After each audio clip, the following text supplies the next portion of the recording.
আজকে আবার স্কিমের কাজ বাদ দিয়ে গেলাম পিন্টু কংক্রিটের কাজে। যদিও এই কাজ আমাদের না, কিন্তু এই পিন্টু কংক্রিট ছাড়া স্কিম করলে অনেক তিনগাল থেকে যায়, যার কারণে পরবর্তীতে রিপে করতে অনেক কম লাগবে। তাই এই কাজটাও আমাদের বসে ছাপে নিয়ে নিছে। এই কাজগুলো গতকালকে পাসাং করে রাখছিলাম, তাই আজকে শুধু কংক্রিট দিচ্ছি।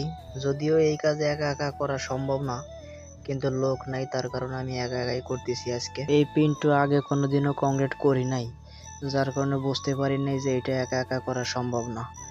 সো বস বলছে আগামীকাল থেকে একটা লোক দিবে আমার সাথে। সো একা একা করা সম্ভব না কারণ এক টং মাল বানাইলে 2 মিনিটও লাগে না শেষ হইতে, তারপরে আবার একা একাই মাল বানাইতে হয়, একা একাই মাল ঢালতে হয়। সাথে একজন থাকলে একজন মাল বানাই দিলে আর একজন মাল ঢাললে কাজটাও খুব দ্রুত হয়। 6টা পিন্টুতে কায়ু পাসাং করছিলাম, এখন একা একাই এই 6টা পিন্টু আমার কমপ্লিট করতে হবে। বাই বাই, আপনাদের সাথে আবার দেখা হবে অন্য কোনো ভিডিওতে।